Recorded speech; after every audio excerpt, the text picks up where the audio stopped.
안녕하세요. 저는 60대 중반의 남자입니다. 이렇게 글을 쓰는 게 맞는지 모르겠네요. 요즘 날씨 때문에 피해 입으신 분들 얼른 회복되시길 바랍니다. 저는 이제 조금 먹고 살만해지고 있다 싶은데 또 모르죠. 인생이라는 게 어떻게 흘러갈지는 아무도 모르는 거니까요. 그런 삶이지만 저는 좀 베풀고 살아볼까 합니다. 아니, 갚고 싶다는 게 맞겠네요. 갑자기 왜 그런 생각을 했냐고요? 큰 계기가 있었거든요. 그래서 그간에는 여러 가지 이유로 갚아야지 하는 마음만 가지고 있었는데 정말 제가 갚아야 할 때가 와버렸더라고 느껴지네요. 우리 아내 생각도 많이 나고요. 저는 장가를 아주 잘 간 사람입니다. 정말 따뜻하고 예쁜 사람과 사랑했고 그 사람과 결혼할 수 있어서 행복했어요. 너무 착하고 좋은 사람이라 저까지 그렇게 되고 싶다는 생각을 하게 만든 사람이기도 하고요. 그 사람과 부부라는 이름으로 우리가 된 것 자체가 저에겐 행운이었습니다. 그렇게 천사 같은 아내를 얻은 저는 세상이 다 제 것이라는 생각을 했었어요. 20대 중반에 저희 지역에서 가장 큰 시장에서 이것저것 나름 배달일을 하던 저는 우연히 들른 식당에서 서빙을 하는 여자를 보게 되었어요. 무뚝뚝한 표정으로 일하고 있었는데 저와 눈이 마주치는 순간 저는 숨이 멎는 줄 알았어요. 너무 예뻤거든요. 그렇게 예쁜 사람을 저는 그때까지 살면서 처음 보았기에 아름답다는 생각만 했어요. 그래서 그날 이후 매일 보러 갔어요. 보고 싶어서 어쩔 줄을 모르겠더라고요. 하루라도 보지 못하면 정말 큰일이 날 것 같다는 생각에 매일 보러 갔어요. 안 그러면 못 견디겠더라고요. 그렇다고 그 여자가 제게 말을 걸어주거나 저랑 눈을 맞춰주거나 그런 것도 아니었어요. 매일 제일 싼 비빔밥을 먹는 그냥 단골 손님 그 이상 그 이하도 아니었어요. 원래도 친절하지 않은 사람이었고 손님들과 눈도 마주치지 않는 사람이라 제 얼굴도 몰랐을 거예요. 하지만 운명은 저희 둘을 그냥 지나치게 두지 않았어요. 저희 지역에 성당과 붙어 있는 규모 있는 보육원이 있었어요. 지금은 성당만 남고 보육원은 이전한 상태이긴 했지만 그때는 입구는 하나인데 넓은 운동장 같은 공터를 기준으로 양쪽으로 나뉘어 왼쪽은 성당, 오른쪽은 보육원 그랬어요. 배달을 하다 보면 보육원은 간간히 들르던 곳이었는데 갈 때마다 십자가를 향해 손을 모으고 괜히 기도를 하곤 했어요. 잘 먹고 잘 살게 해달라는 게 주요 기도였어요. 성당 안에 들어가지도 않고 입구에 서서 어설프게 기도하는 게 다였지만 종교가 없는 제게는 나름 의미 있는 행동이었어요. 그날도 그렇게 기도를 하고 보육원 주방에 배달 거리들을 놓고 돌아서는데 아이들의 웃음소리가 들렸어요. 다른 때라면 그냥 갔겠지만 그날은 월요일이라 쉬는 날인데 급한 배달이라고 요금을 더 받고 온 터라 시간 여유가 있어서 뭐가 그리 재미있나 싶어 돌아보니 여러 어른들이 아이들 이불을 빨고 계시더라고요. 커다란 대야에 이불들을 넣고 꾹꾹 빨고 짜고 널고 있었어요. 아, 봉사하는 사람들이구나 대단하다라고 생각하고 돌아서려는 순간 제 눈에 들어온 한 사람이 있었어요. 바로 비빔밥집 그 여자였죠. 식당에서와 달리 환히 웃으며 아이들과 장난도 치고 이야기도 나누며 빨래를 하고 있었어요. 안 그래도 예쁜 여자가 웃기까지 하니 정말 천사 같았어요. 너무 예뻐서 눈을 떼지 못하고 그 자리에 서서 멍하니 보고 있었어요. 그러고 있는데 그 여자가 저를 보는 바람에 눈이 마주쳐 버렸어요.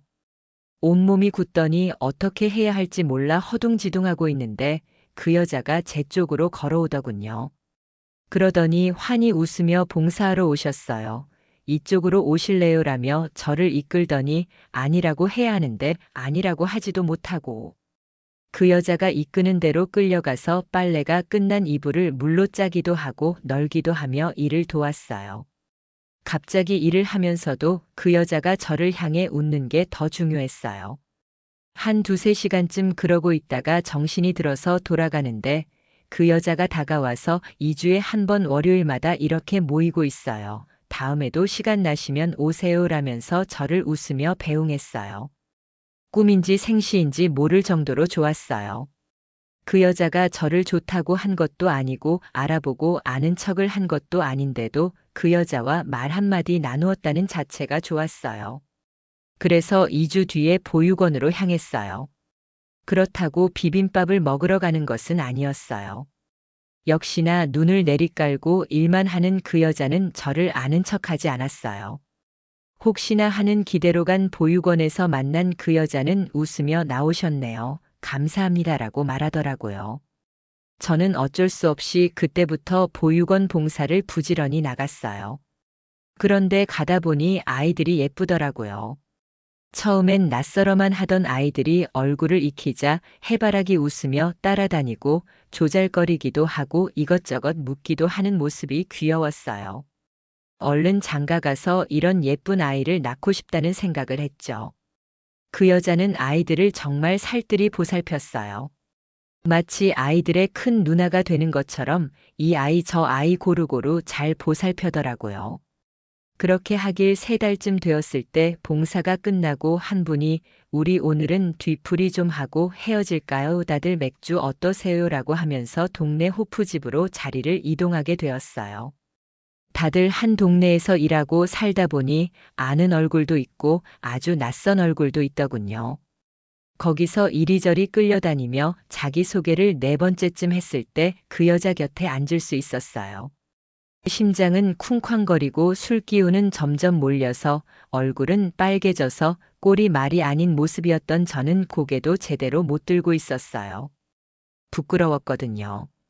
그런데 그 여자는 저를 보고 웃더니 저 모르세요.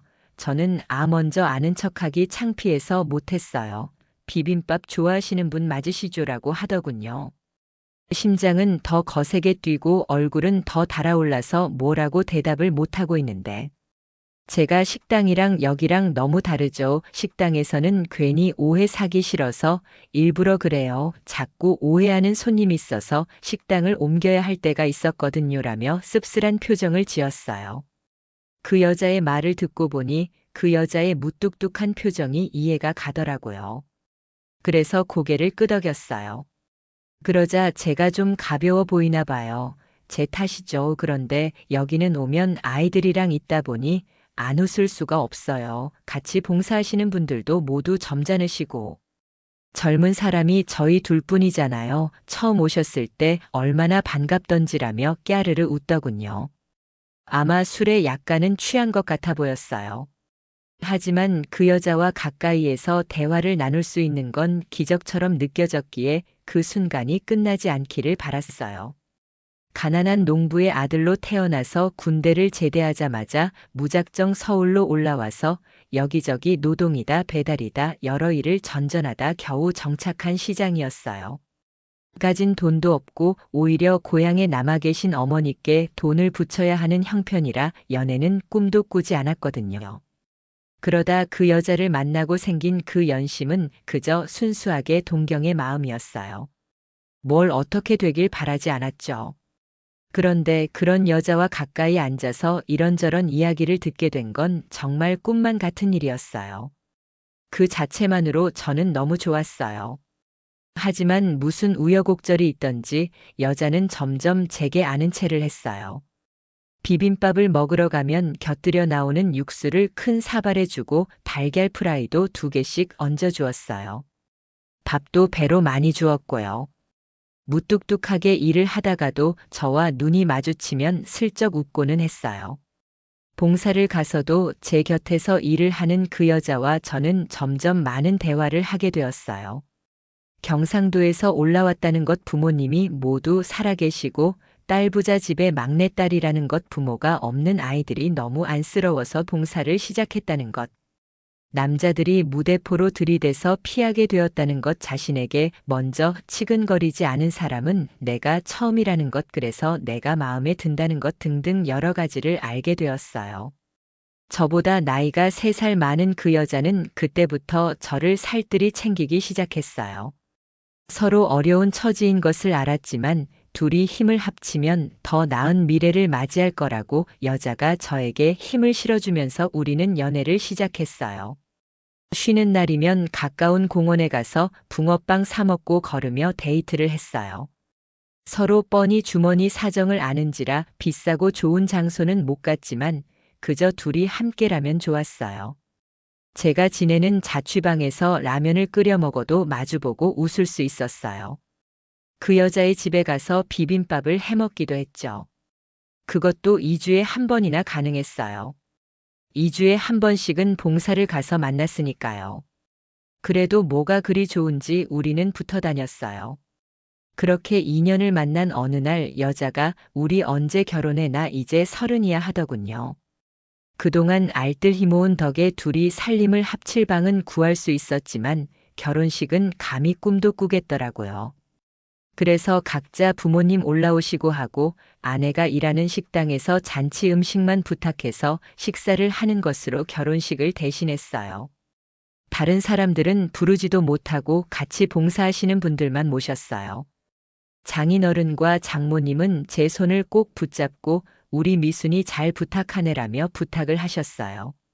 미리 가서 허락을 받은 것도 아니었는데 그렇게 이야기해 주셔서 너무 감사하더라고요.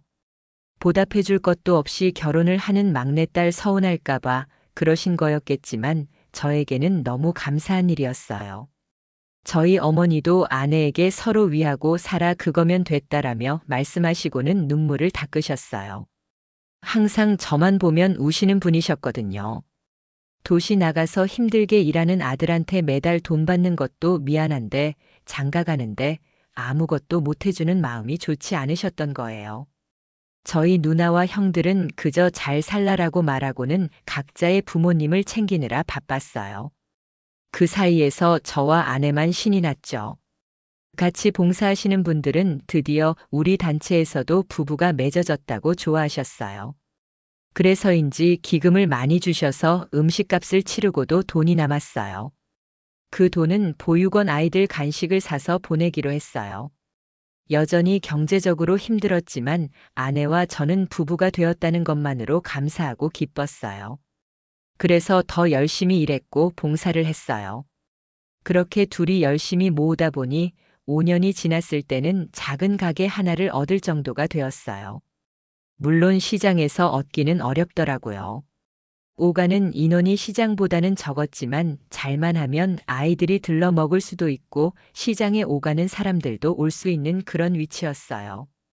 테이블을 2인이 앉을 수 있는 5개 정도 놓고 벽에 혼자 앉을 수 있는 선반을 두어서 손님이 꽉 차면 26명 정도 앉을 수 있는 곳이었어요.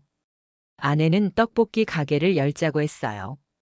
김밥이랑 튀김 라면 같은 걸 팔면서 제가 배달도 다니고 같이 일을 하면 금방 잘 될 거라면서 우리 너무 부자 되면 어쩌지라고 웃는 아내의 얼굴이 좋았어요.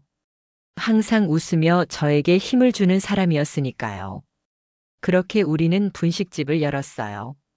음식을 조금씩 담아서 시장에 돌리며 식사 때 시켜주시라고 홍보도 하고 일부러 초등학교 앞에 가서 종이컵에 담은 떡볶이를 돌리기도 했어요. 먹으러 오라고요. 홍보가 먹혔는지 조금씩 알려진 가게는 손님이 점차 늘기 시작했어요. 배달 손님도 많았어요. 매일 아침 일찍 재료를 사서 손질을 하고 음식을 만들어서 점심 장사를 하고 초등학생들 학교 시간에 장사를 하고 저녁에 마무리를 할 때면 다리가 퉁퉁 부어서 몸이 녹초가 되곤 했어요.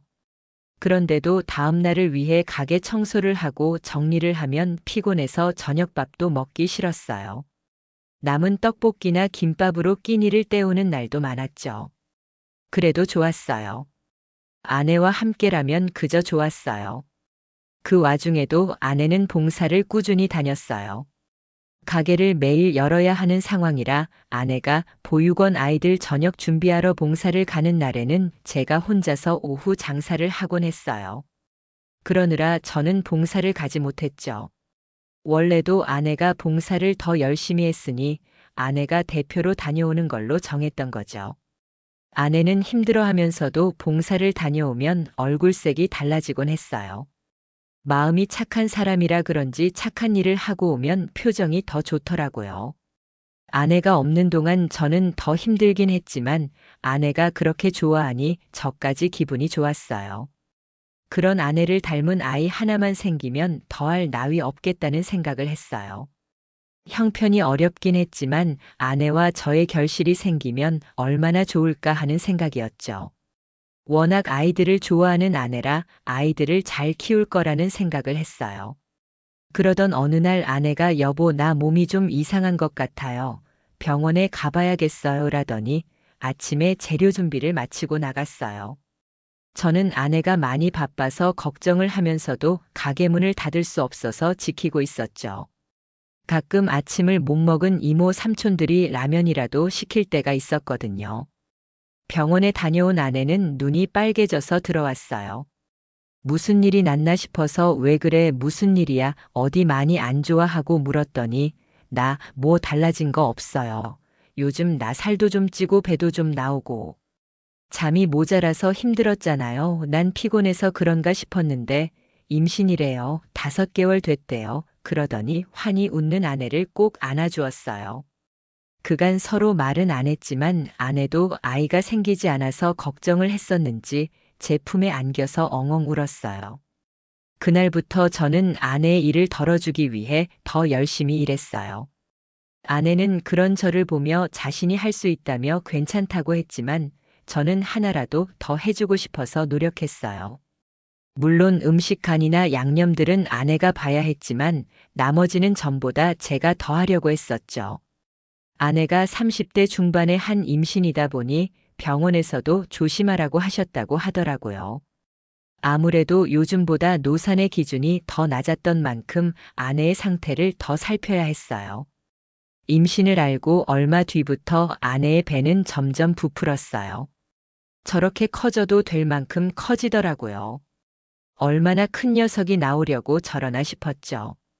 하지만 그건 좋은 징조가 아니었어요. 병원에서는 임신 중독증이 좀 있으니 쉬는 게 좋다고 하더군요. 그래서 저는 혼자 해볼 테니 집에서 좀 쉬라며 아내를 가게에 나오지 못하게 했어요.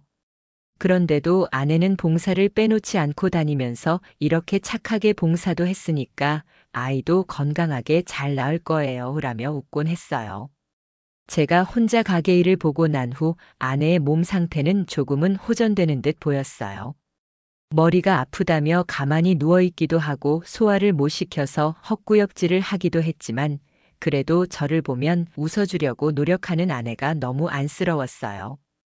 아이가 얼른 태어나서 아내가 좀 편해지면 좋겠다는 생각뿐이었어요. 그러다 가게 정리를 마치고 집으로 가보니 아내가 배를 붙잡고 아파하고 있는 것을 보았어요. 제가 들어가자 아내는 진통이 시작됐나 봐요. 저기 짐가방 싸놓은 것 좀 챙겨요라며 웃더라고요. 아내를 부축해서 병원으로 가는 내내 마음을 졸였어요. 아내가 너무 아파했거든요. 택시를 타기도 애매한 거리에 병원을 둘이 손을 잡고 걷다가 쉬다가 하며 겨우겨우 도착했어요. 당직인 간호사 선생님이 진통이 몇 분 간격으로 있어요 라고 물었지만 무슨 소리인지 몰라서 모르겠어요.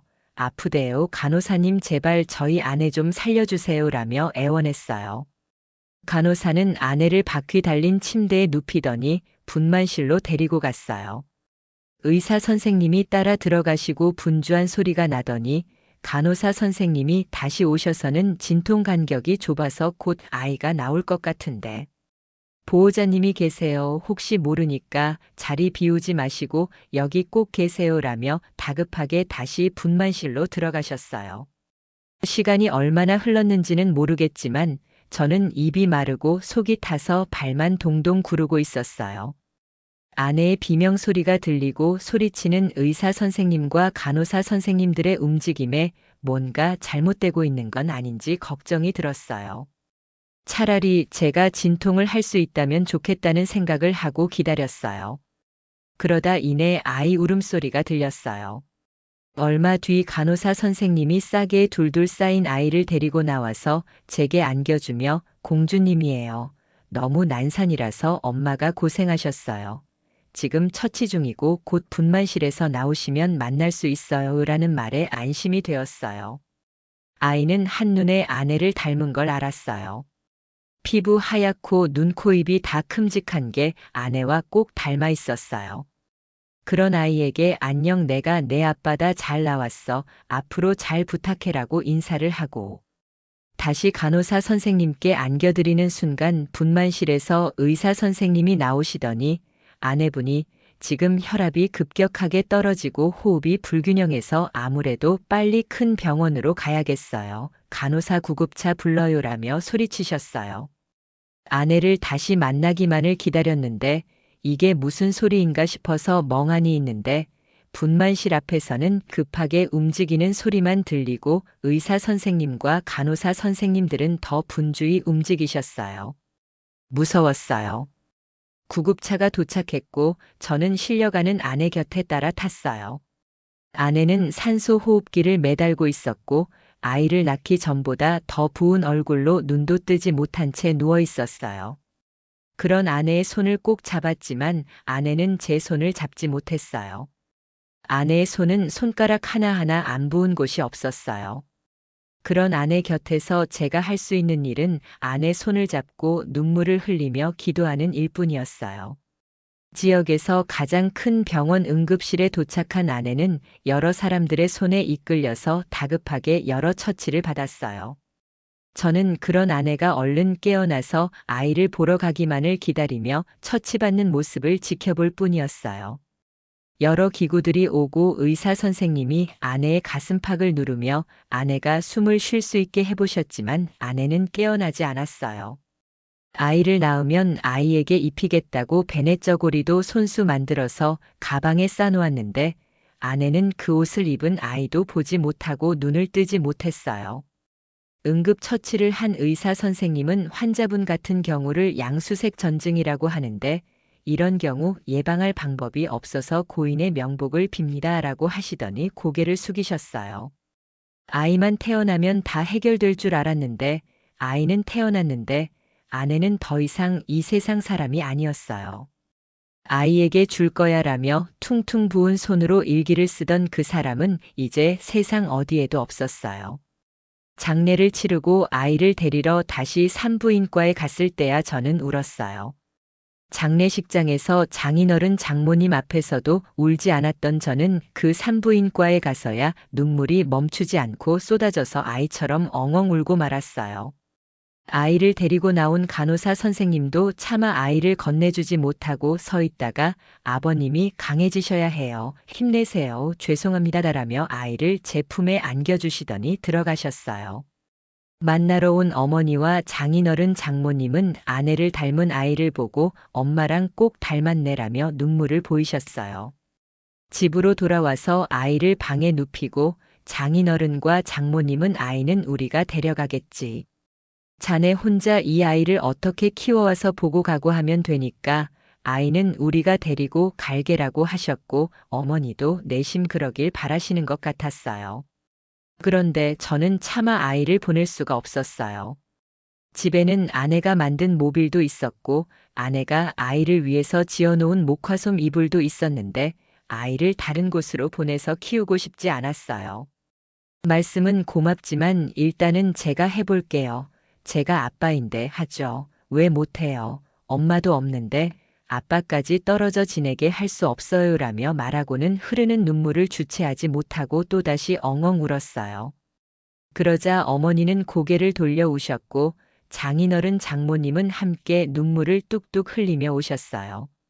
그러더니 어머니가 내가 시골 생활 접고 와서 아이를 봐줄게요. 너무 나이가 많아서 내가 도움이 될지 모르겠지만 한번 해보조라며 장인어른과 장모님을 안심시키고 고개를 끄덕이셨어요. 장인어른과 장모님은 그럼 우리가 자주 와볼게라며 내려가셨어요. 그때까지만 해도 혼자 고생하고 있어서 아휴 이게 무슨 일이라니라며 눈물을 닦으며 내려가셨어요. 어른들이 다 가시고 아이와 둘만 남게 되니 아내의 빈자리가 더 크게 느껴졌어요. 아내가 있었다면 그 환한 미소로 아이를 안고 젖을 먹였을 텐데 저는 눈물을 흘리며 분유를 먹이고 있자니 너무 서글펐어요. 아내는 얼마나 아팠을까. 내가 너무 부족하고 모자라서 아내가 그렇게 되었다는 생각에 차라리 내가 죽고 아내가 살았어야 했다고 자책했는데 아이에게 분유를 다 먹이고 털임을 시켰더니 아이가 절 보며 웃었어요. 아직 태어난 지 열흘도 안 된 아이가 우는 절 보며 환하게 웃었어요. 그 미소를 보자니 마음이 뭉클한 게 이상했어요. 비록 아내는 떠났지만 아이만은 무슨 일이 있어도 지키겠다는 결심이 마구 샘솟았어요. 그 결심이 생기고 나니 아내에 대한 그리움과 죄책감은 아이에 대한 애착과 사랑으로 변했어요. 그래서 열심히 아이를 돌봤어요. 그렇게 일주일이 지나고 어머니께 연락이 왔어요. 집 정리를 하시다가 넘어지시는데 허리를 크게 다치셨다는 거예요. 급한 대로 누나가 시골로 내려가서 어머니를 병원에 모셨는데 아무래도 한동안 움직이기 어려우실 것 같다는 내용이었어요. 당장 가게 문을 열지 못하겠다는 생각이 들었지만 아이가 우선이라는 생각에 저는 가게에 있는 재료들을 가져와서 그걸로 끼니를 때우고 남은 통장 잔고로 아이를 키우는데 쓰면서 버텨보기로 했어요. 물론 장인어른과 장모님 하다못해 처형들에게 도움을 청할 순 있었지만 그러고 싶지 않았어요. 고생이 되더라도 아이는 제가 직접 돌보고 싶었어요. 아내라면 어떤 어려움이 닥쳐도 그렇게 했을 테니까요. 그렇게 6개월을 아이만 돌봤어요. 그러면서 가게 세는 나가고 수입은 없으니 통장은 텅텅 비었지만 어쩔 수 없이 가게의 주방 쪽으로 평상을 놓고 나무판으로 벽을 세워서 작은 방을 만들었어요.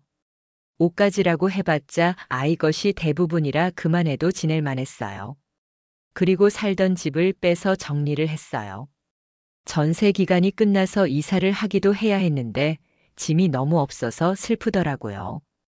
아내 옷가지를 정리했는데 가방 하나에 다 들어갔으니까요. 그 가방은 제가 베개 대신으로 썼어요. 아내의 냄새에 겨우 잠이 들 수 있겠더라고요. 장롱도 없이 간이 옷장을 썼고 그릇들도 집에는 많지 않아서 정말 아이 짐뿐이었어요. 그렇게 아이는 가게에 딸린 쪽방에서 자랐어요. 처음에 다시 장사를 시작하면서는 손님이 모이지 않았지만 아이를 생각하면 손님이 없기를 바란 적도 있었어요. 바보 같죠? 그렇게 아이 돌이 지나고 3살이 되고 4살이 지날 때야 겨우 작은 월세방을 구해서 이사를 할 수 있었어요.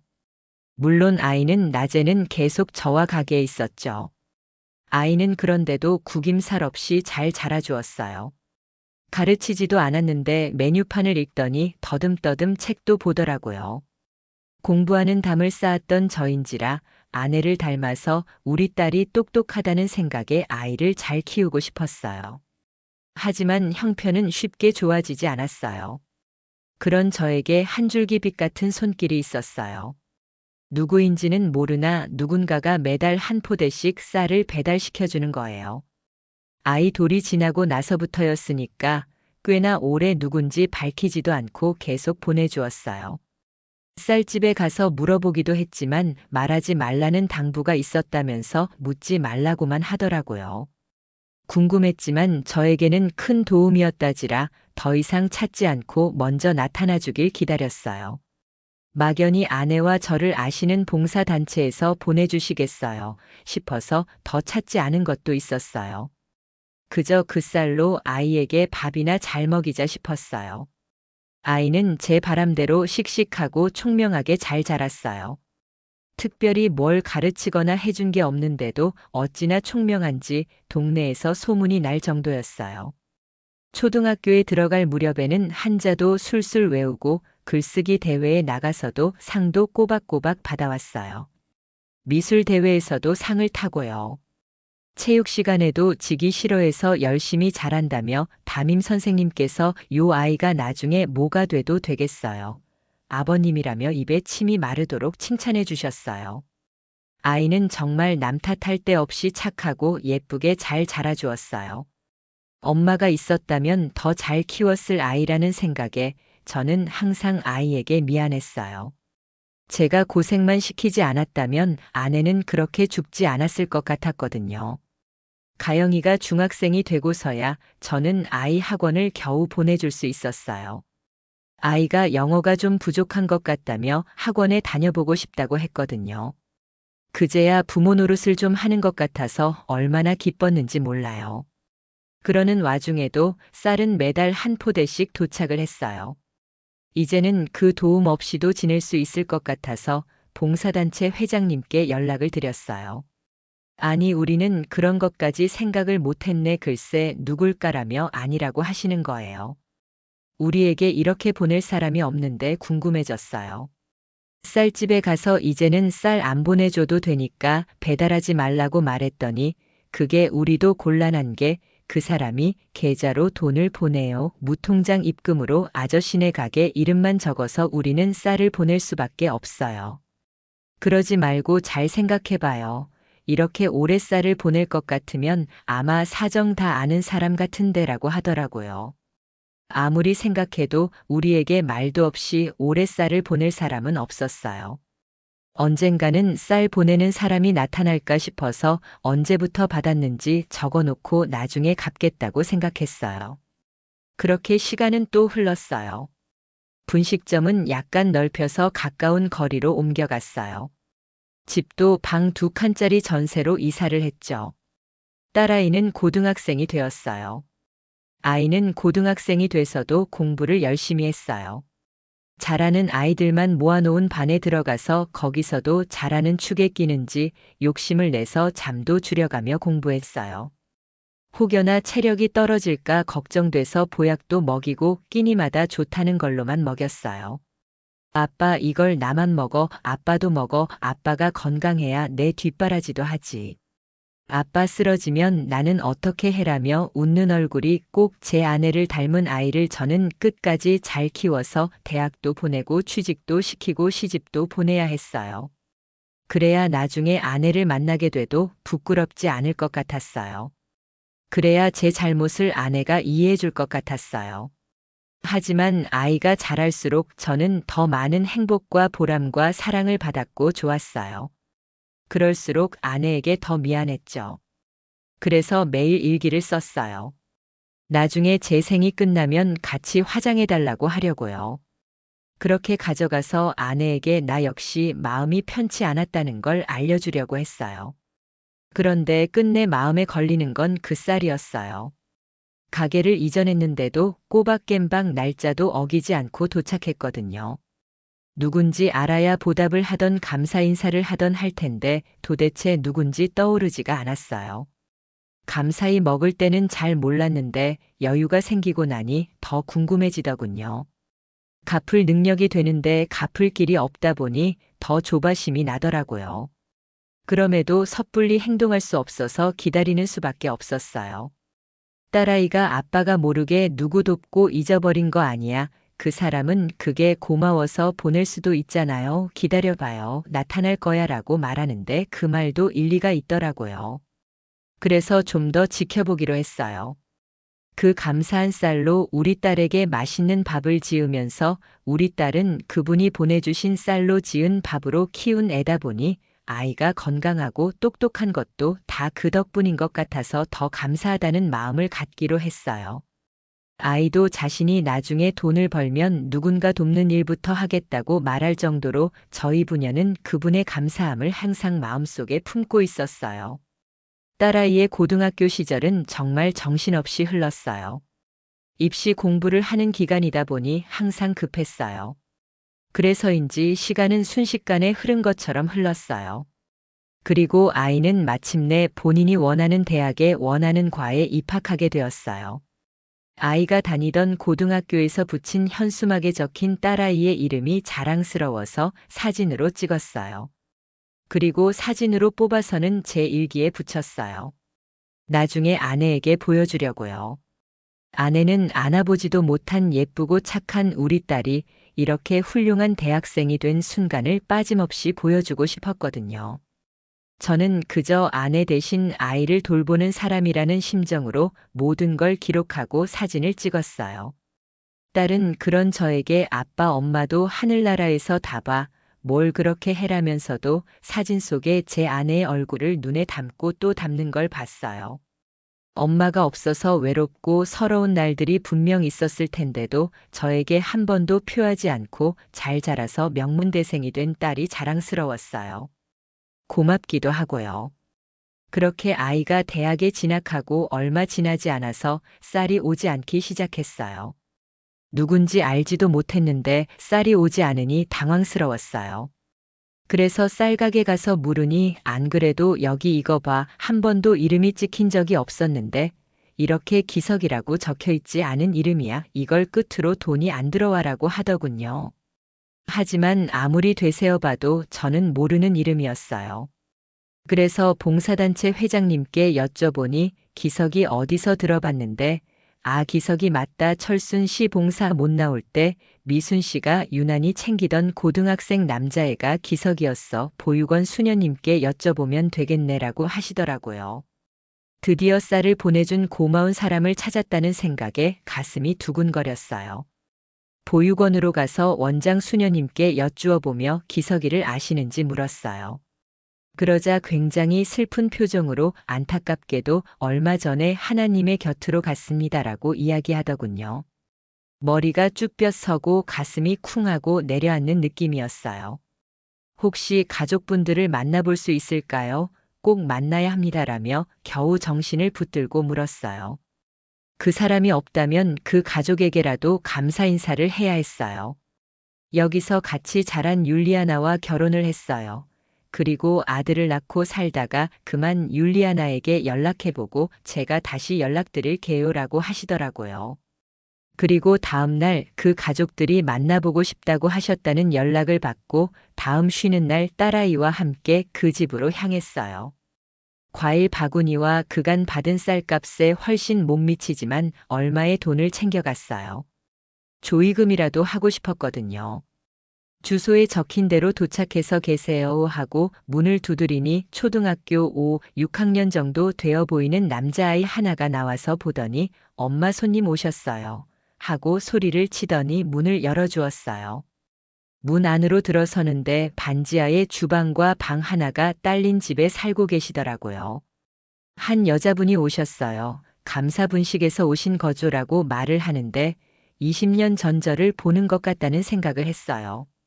아픔에서 벗어나지 못해서 슬픔이 가득한 얼굴이었어요. 절망에 가까운 슬픔 속에서 겨우 버티고 있다는 느낌을 받았기에 저는 집 안으로 들여놓기가 조심스러웠어요.